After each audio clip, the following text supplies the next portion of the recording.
राम मित्र, देखिए एक वाक्य में मैं बोलूँगा कि राष्ट्र रहना चाहिए, क्योंकि राष्ट्र रहेगा तभी हिंदू रहेंगे, तभी मुसलमान बचेंगे। जम्मू कश्मीर में अशोक स्तंभ को तोड़ने का जो प्रयास किया गया है मुस्लिम कट्टरपंथियों द्वारा, इसे अक्षम्य अपराध की श्रेणी में रखना चाहिए और एक एक को वीडियो है, उस वीडियो द्वारा चिन्हित करके एक एक को बाहर निकालने की ज़रूरत है। और मैं नहीं कहूँगा बोले आप 2 साल की सज़ा दीजिए, 4 साल की सज़ा दीजिए, कड़ी से कड़ी सज़ा। कंसंट्रेशन सेंटर में भेज दिए जाए ऐसे लोग, तो I am agree with this decision of government. जो भी सरकार, जहाँ भी जो सरकार हो, जो भी राजनीतिक दल हो, सबसे मैं ये अपील करूँगा, देश के एक एक जन से मैं ये अपील करूँगा कि ये वायरस है। वैसे तो सारे धर्म वायरस हैं, लेकिन कुछ वायरस होते हैं ना कम घातक होते हैं, लेकिन कुछ वायरस होते हैं जो बहुत ज़्यादा घातक होते हैं। कोरोना वायरस की तरह होते हैं, जो कोरोना वायरस ने क्या कहर ढाया था पूरी दुनिया पे, आपने देखा होगा। ठीक उसी तरह से कोरोना वायरस हैं ये कट्टरपंथी इस्लाम को जमाने वाले हैं, जिनका ये मानना है कि वो अल्लाह ने जो है ज्ञान नाजिल किया है, वही अंतिम सत्य है, इसके अलावा और कुछ सत्य नहीं है दुनिया में। ये वायरस है, ये खतरनाक वायरस है। कोरोना वायरस से भी ज़्यादा खतरनाक वायरस है। कोरोना वायरस का तो अल्टीमेटली जो है टीका वगैरह बना दिया हमने, लेकिन इनका कोई टीका नहीं है। इनका एकमात्र उपाय है कि इनका इस सोच का, इस विचारधारा का समूल नाश किया जाए, जिसने पूरी दुनिया को अव्यवस्थित कर रखा है। जहाँ कहीं भी ये है, इन्होंने अव्यवस्थित कर रखा है वहाँ के समाज को, वहाँ के कानून को। मतलब किसी भी राष्ट्र में कोई ऐसा व्यक्ति हो जो धर्म के नाम पे अपने आप को संविधान से ऊपर समझता हो, संविधान की अवमानना करता हो, संविधान को मानने से इनकार करता हो, तो ऐसे लोग उस राष्ट्र में रह कैसे रहे।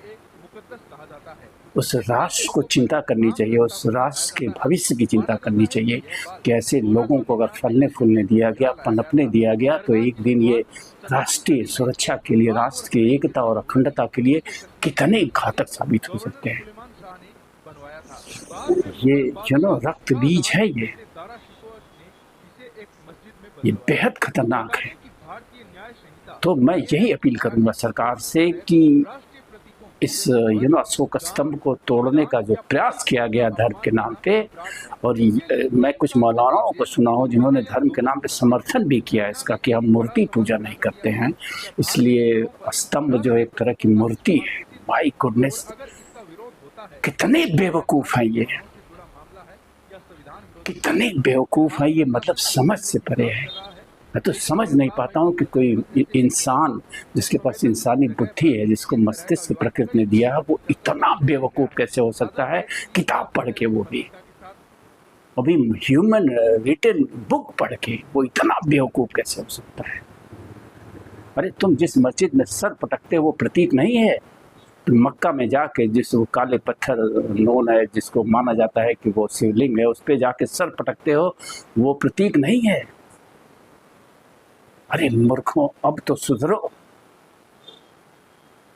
अब तो सुधरो। विज्ञान ने पूरे ब्रह्मांड के रहस्य को जो है उजागर करके रख दिया है तुम्हारे सामने कि इस अनंत सृष्टि में तुम्हारी पूरी पृथ्वी का जर्रे बराबर भी अस्तित्व नहीं है, और तुम उस निराकार ईश्वर को खोज रहे हो। मूर्ख, तुम्हारी क्षमता है तो निराकार ईश्वर की परिकल्पना कर पाओगे, उसकी पूजा कर पाओगे। ये मनुष्य मस्तिष्क के लिए संभव नहीं है। मनुष्य को अगर ईश्वर की आराधना करनी है तो उसे कहीं न कहीं प्रतीक को चुनना ही पड़ेगा।